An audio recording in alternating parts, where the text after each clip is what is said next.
안녕하십니까, 가고싶다TV의 송 사장입니다. 저희 지난 시간에 빈센조 드라마에 나온 가구, 그리고 홍차영 변호사의 우드슬랩 한번 설명드렸는데요, 많은 분들이 재밌게 보셨나봐요. 그래가지고 빈센조 가구 2 준비했습니다. 빈센조 너무 재밌게 봤는데 끝났어요. 정말 아쉽습니다. 근데 이제 후반부에 요거 그냥 지나갈 수가 없는 게 나오는 거예요. 장한석 회장이 추록을 하고 복수를 하는데 역시 회장님은 달라. 회장님이 있는 그 별장인가요? 1200만 원짜리 의자가 있더라고요.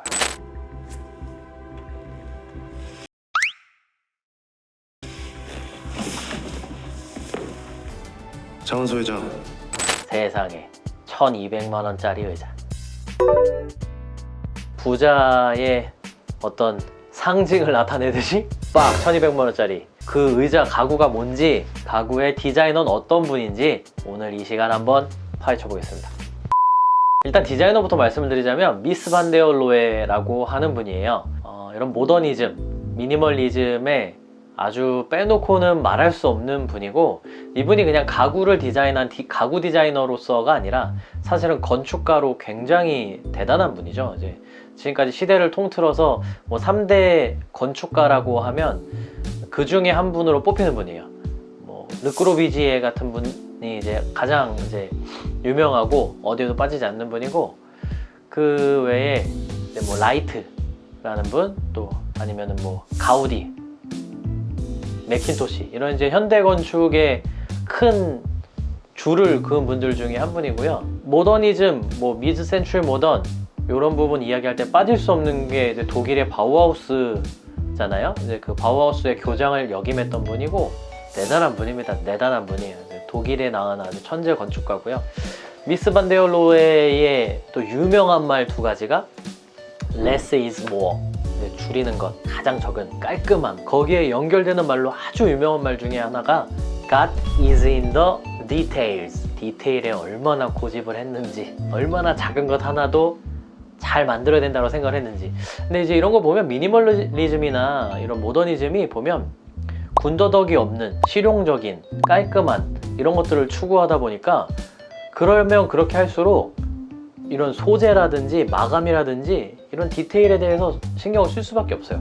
화려한 걸로 가려지지가 않으니까 아주 베이직하지만 그 숨어있는 디테일, 여기에 목숨을 걸면서 God is in the details, 그런 유명한 말을 했다라고 합니다. 사실 건축 쪽에서 남긴 이제 그 어마어마한 것들이 많이 있어요. 우리가 요즘 알고 있는 유리로 만들어진 그 빌딩들 있잖아요. 빌딩이 유리로 만들어져 있는 것들, 이런 걸 이제 커튼 월이라고도 하고 글래스 월이라고도 하는데, 이런 것들이 거의 창시자예요. 대표적인 건축물 중에 하나가 1929년에 바르셀로나에서 열린 엑스포에서 독일 관을 만들 때 이렇게 이제 공중에 마치 떠 있는 것처럼 유리로 만들어가지고 천장에 마치 떠 있는 것 같은 이런 효과를 그때 당시에 냈었고, 그것이 어마어마한 영향력을 줘서 나중에 이제 복원이 되기도 했었다고 해요. 미스 반데얼로에 하면 또 빠질 수 없는 게 이제 친구이자 경쟁자인 발터 그로피스라는 분인데요. 이분도 또한 바우하우스의 교장을 역임했던 분이고, 이분의 요청에 의해서 미스 반데얼로에도 바우하우스의 교장을 잠시 역임합니다. 그래서 전에 지난번에 저희가 이제 디터람스에 대해서 한번 이야기할 때도 바우하우스에 대해서 이야기를 했는데, 디터람스 보면은 이 바우하우스의 영향을 받았던 것들이 있죠. 그래서 여기 영상, 연결 영상으로 띄워놓도록 하겠습니다. 궁금하신 분들 한번 보시고요. 빈센조에 나온 요 의자가 뭐냐, 요 의자가 1929년 바르셀로나에서 열린 그 엑스포에 독일 간의 그 건물에 가장 잘 맞는 가구도 직접 만들었다 이거예요. 그래서 그 X자 형태의 밑에 받침과 그 바둑판 무늬 같은 쿠션이 결합되어 있는 요 바르셀로나 체어, 다리 부분은 소재는 크롬으로 되어 있고요, 위에는 이제 가죽으로 쌓여져 있어요. 대량 생산이나 양산을 위한 이런 것들을 보다는 굉장히 그 디테일에 집착을 하고 실질적으로 사용하는 데에 있어서 엄청나게 편리하다거나 좋다라거나 이런 부분보다는 예술로서 가구나 건축을 대했던 분이에요.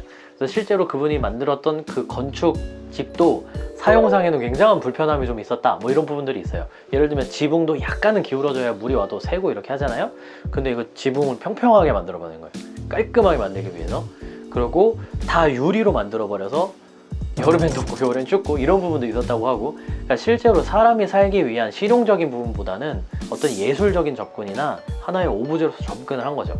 그러니까 이 의자도 사실은 대량 생산을 위해서 찍어내기 위해서 이런 만들어낸 게 아니라 하나의 정말 하나만으로도 그냥 예술 작품처럼 그 집에 어울리는 그런 걸로 만든 거예요. 이런 기록들이 있더라고요.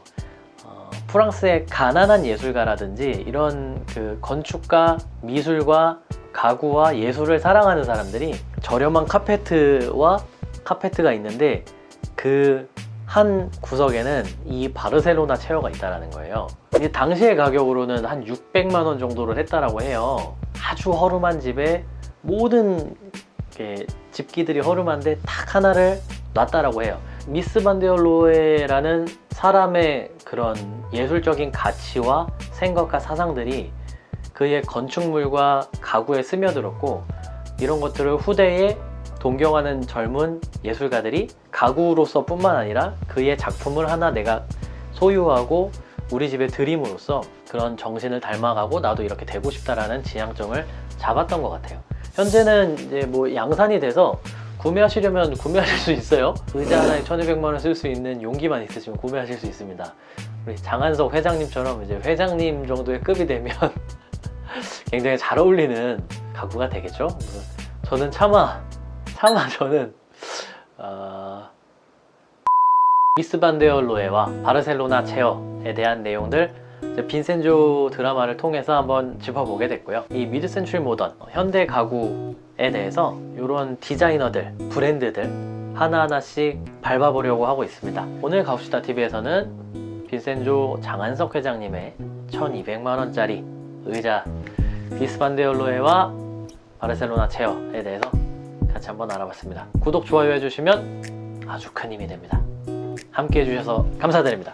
지금까지 가봅시다 TV였습니다.